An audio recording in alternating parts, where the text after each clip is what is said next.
Yeah. Just get Yeah. started, because once again, Yeah. all you got to do, we've talked about this before, you and I, is just turn on the news and see what's Yep. going on. And back to my analogy about the Middle East, look where we've come in the last year and a half, Dr. Steve, since I was last on the show talking about the Middle Yeah. East. Yeah. Not Exactly. just we have just not taken a step in that direction. We are running a sprint towards an Yeah. absolute calamity and catastrophe over there that is pretty much probably inevitable at some time during the history of this world. Hey, gang, it's me, Dr. Steve, and I've got some good news. And I mean really good news, but I've also got some bad news. Now, the good news is that the New York Post has reported that Biden, as far as they're concerned, Biden has already officially lost the election.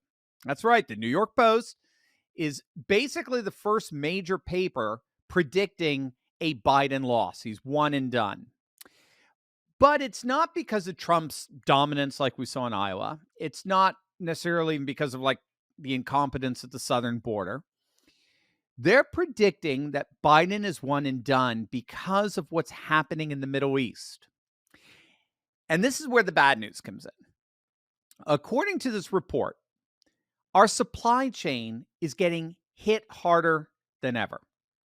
Attacks on the commercial ships you've heard about in the Gulf by the Houthi rebels, they're radically stunting our supply chain. So again, according to the report, the amount of cargo going through the Red Sea has dropped 52%.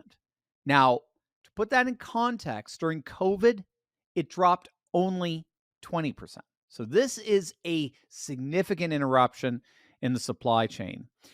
And guess what's going to skyrocket as a result? Inflation.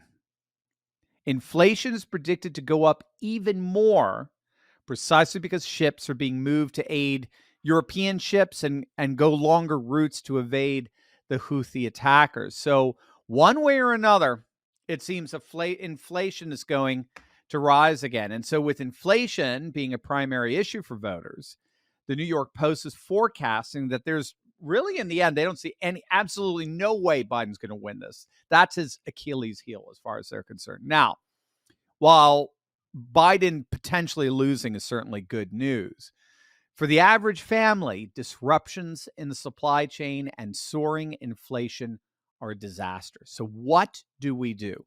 Well, joining me once again to discuss this and provide a plan of action is Ted Johnson of Ready Project. He's an expert at survival skills and preparing for these exact situations. So Ted, welcome back. Great to see you again. Thank you, Dr. Steve. I'm excited to be here today. No doubt about it. It's awesome. It's been too long. It was good catching up before the interview. I mean, you're on the front lines of this stuff. Give us a sense of how serious this is. How have global supply chain issues already affected food supply in America? The answer is yes, but where I'd like to start with your question is a little bit more micro, in the communities and what's going on in the communities. What you see happening is obviously supply dictates demand. And you're starting to see, like, for instance, with earthquakes or tornadoes or potential disasters, when these things take place, you see I don't know if you've ever seen it. I live in Florida. So in 2017, I had Irma. In 2018, I had Michael. And all of our local grocery stores only have anywhere between 2 and 6 days worth of food. Mm. But in Mm-hmm. some type of catastrophic situation in a community, those shelves empty immediately. So your 2 to even 6 days, which is incredibly short, can literally become a couple hours. And so Wow. what you're seeing happening here, though, we've already seen it. We've been a part of it. Like I said, I have a family of five. I'm married. I have a freshman in college. I have an eighth grader and I have a sixth grader. My eighth grader and my sixth grader absolutely love Chick-fil-A, right? So every time we're going to go out to eat dinner, Dad, Chick-fil-A, Chick-fil-A, Chick-fil-A. So I take them to Chick-fil-A. Now, I want you to really think about this. For me to take my family of five to Chick-fil-A cost about $75 to $80 Wow. if they get milkshakes, right? Wow. So the thing about it is we're already seeing one of the effects, and we've seen this literally since the pandemic. You saw it with toilet paper, then you see it with Right. chips that goes into cars. It's like we're being programmed to understand that there can be shortages blamed on supply chain issues. But when there are shortages, prices escalate. We're all living it right now. And for it to get worse, like if the average American's out there making, let's just say, $20 an hour, that means that they need to work approximately 5.5 to 6 hours. If they have a family, if they're going to take 5 people to Chick-fil-A, to pay for that Chick-fil-A meal. And Wow. it's the economics just stop working.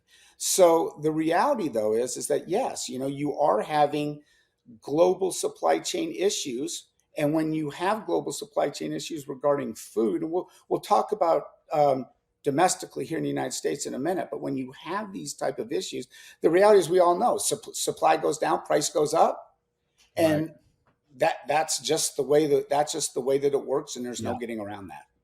There's no getting around that, exactly. So, yeah, it's almost, like, literally a natural law in that sense, that economic law.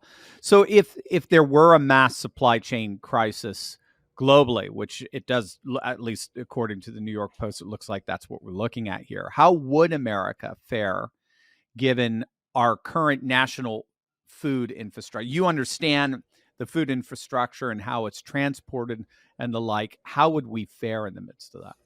Well, you've got two situations to look at. Once again, you have supply and economics, right? So coming back to what I was just talking about a little bit, um, a lot of people don't buy Ferraris because economically they just can't afford a $250,000 car.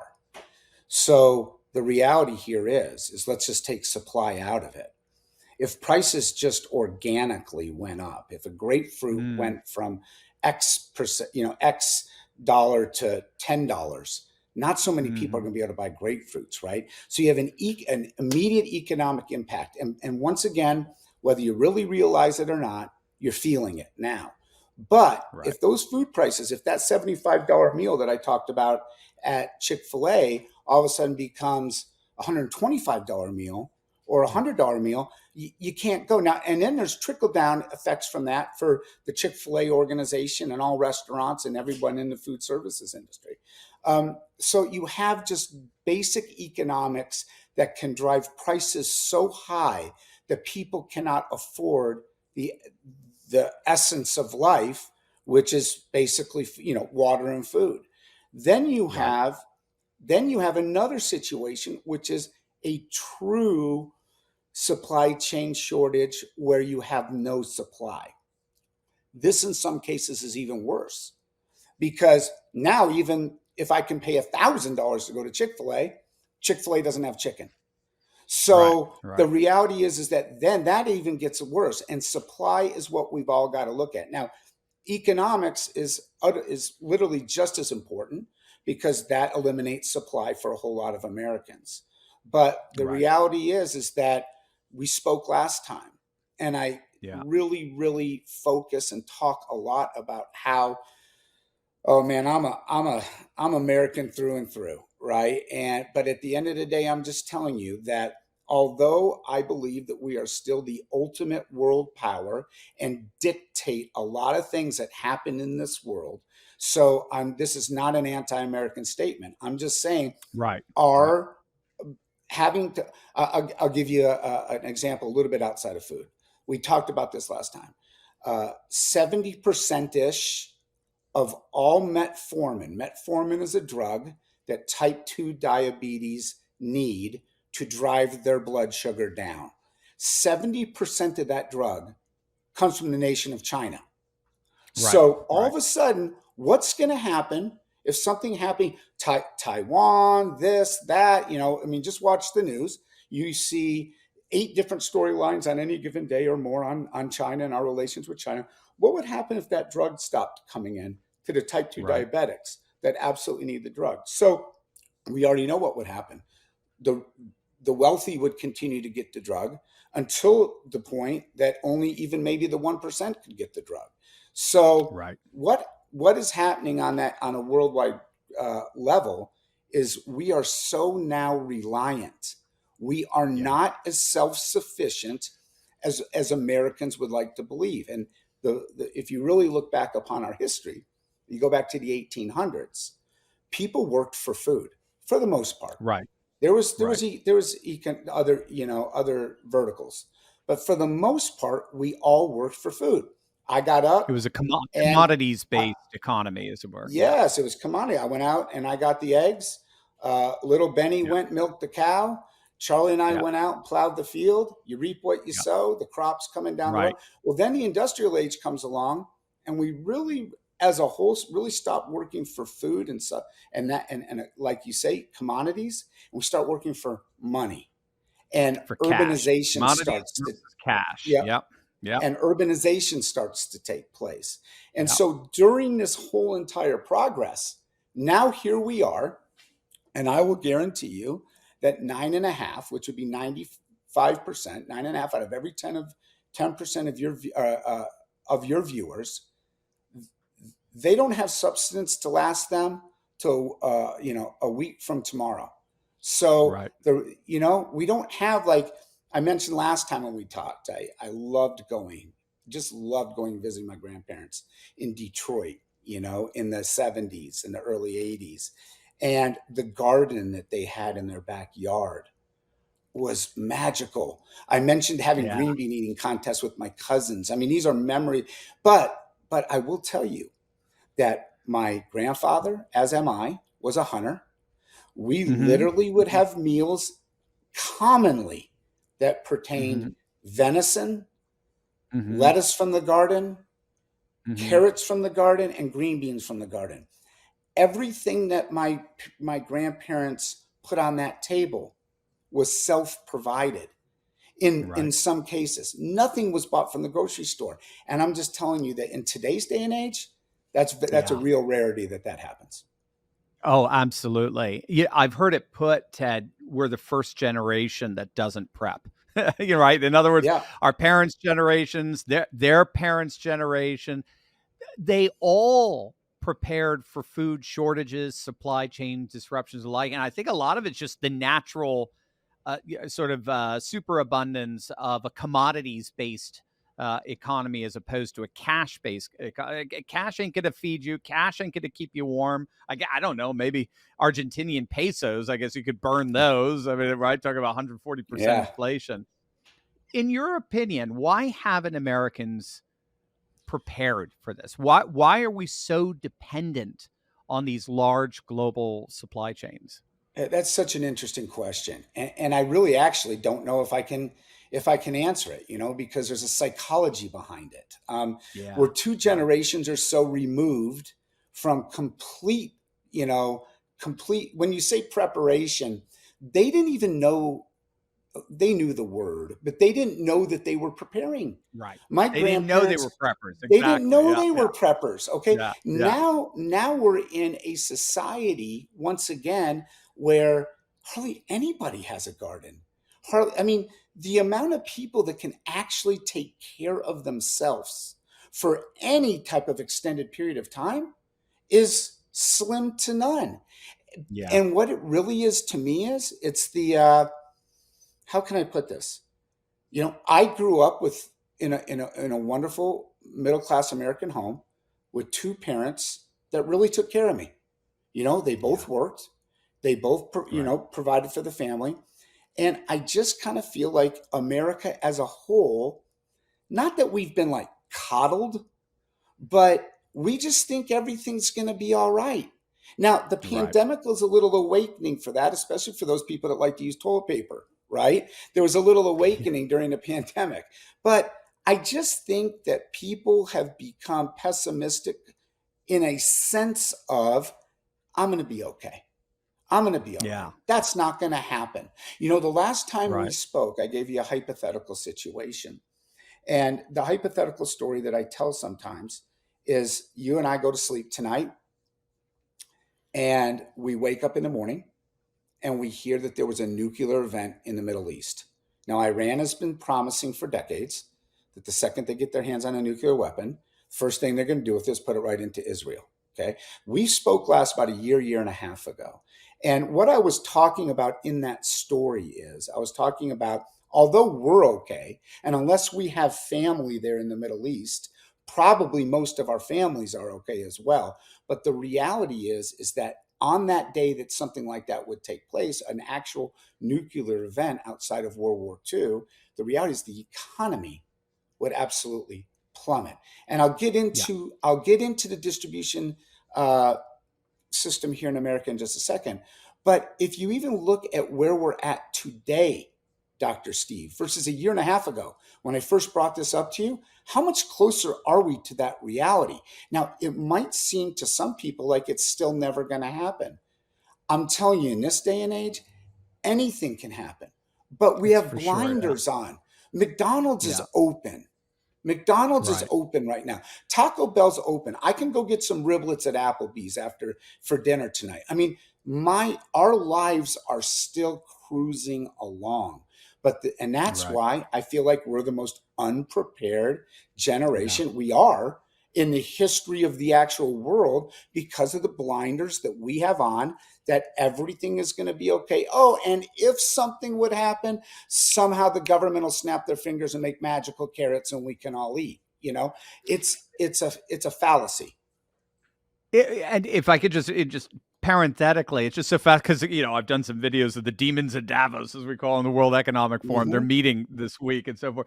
But Yes. what you're saying, it does seem like the logical outworking of that is that sort of great reset. You will own nothing and you'll be happy.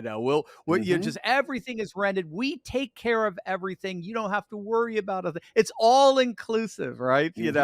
That's But in right. the end, right, they're controlling everything, and what you're saying is when you get behind, you see how the sausage is made, as it were, get behind the scenes. It is not in any way, shape, or form anywhere near as stable as they would make you think. No, I believe too. It's convenience is one of the biggest killers of preparation. Why do I need to Yeah, prepare? If right, listen, Dr. Steve, we're a couple minutes into this interview. I'm going to be straight. I haven't eaten lunch yet. So after the interview, I mean, come on. I have a meal. I go to Popeye's fried chicken. I go to McDonald's. I go to Taco Bell. I mean, it's right, convenient. It's very, very right. convenient. And so, to answer your question in a very long-winded way, I believe the reason why we are not prepared really boils down to a number of different things, but convenience being one of them, and the thought and philosophy. McDonald's is going to be there forever. Think about it, McDonald's been there Yeah, my whole entire life. It's going to be there right, forever, and that right. that kills the spirit of preparation because you just don't feel like there's really anything to prepare for.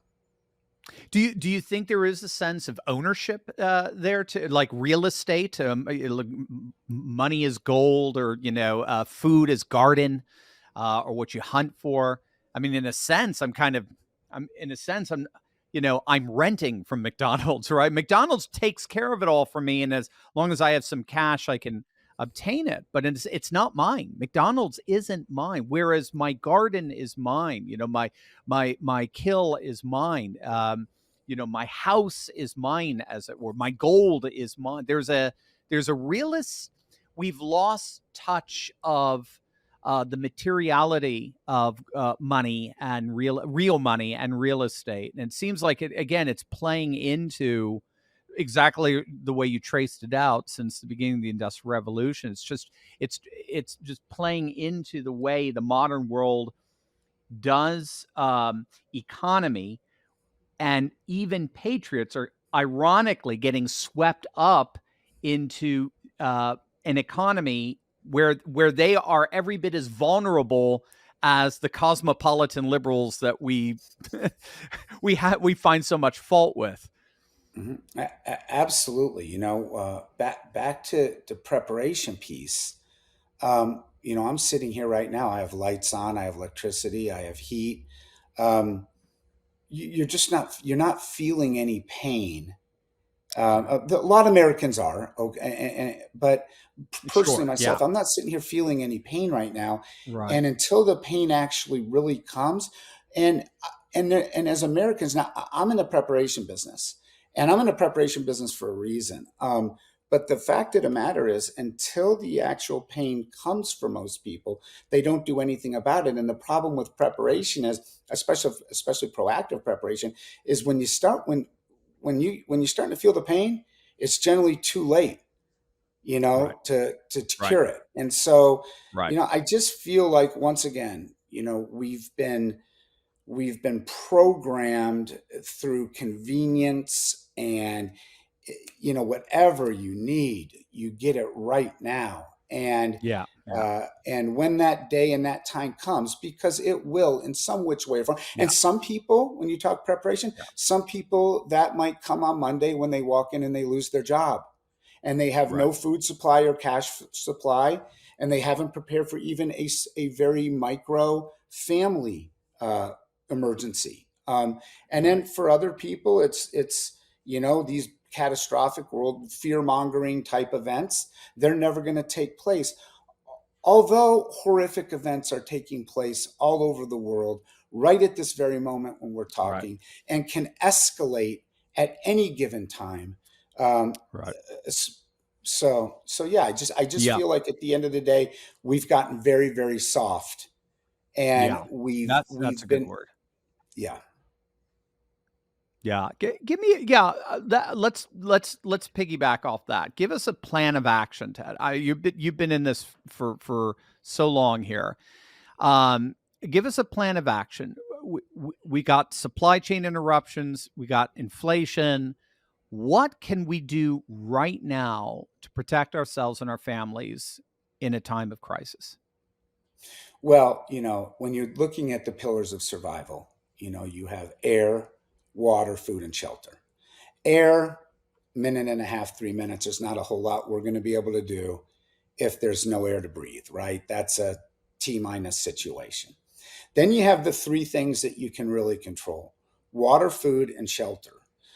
Shelter, hopefully, most people can afford some type of shelter, um, because shelter is obviously needed, and it's a pillar for a reason. You've got heat, you've got weather situations, Mother Nature isn't the nicest at times, so on and so forth. But the two that you can really control is water and food.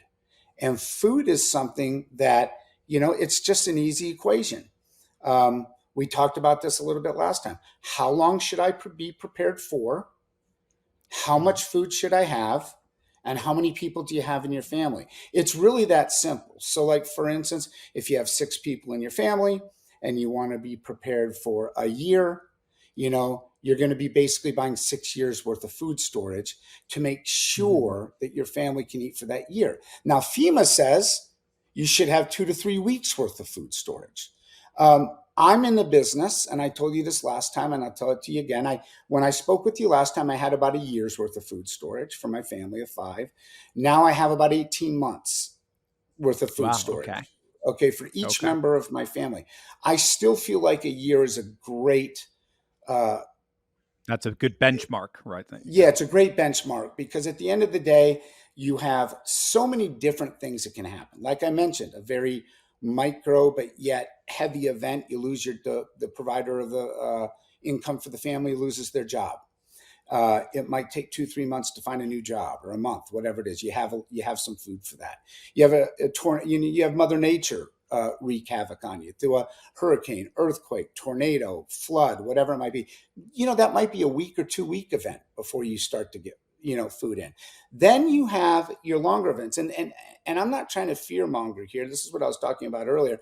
I'm telling you exactly how it is. That if you look Right. around right now, and any one of your viewers looks around wherever they are, they're looking at a computer screen, they can look down at their watch, they can look at their hat, their glasses, their AirPods, whatever it might be. It all got distributed to the person Right. who sold it to you on the back of a diesel truck. So back to my hypothetical situation in the Middle East. If there is a Wow. really catastrophic economic situation, or a really horrific humanitarian, like a nuclear event that takes place somewhere, even if it doesn't take place here on our soil, it will Right. affect us. And if those, I Right. tell people all the time, if you're an entrepreneur and you buy a product for $2 and you sell it for 5, you probably have a really good chance for success. If you buy a product for 5 and you sell it for 2, no, the roles are going to be reversed. It's just like the diesel truck operators, and God Right. bless them all. The fact of the matter, though, is if diesel fuel gets to 7, 8, 9, 10, 11, $12, they can't run the trucks. If they Yeah. can't run the trucks, our whole entire supply chain here within the United States just completely shuts down.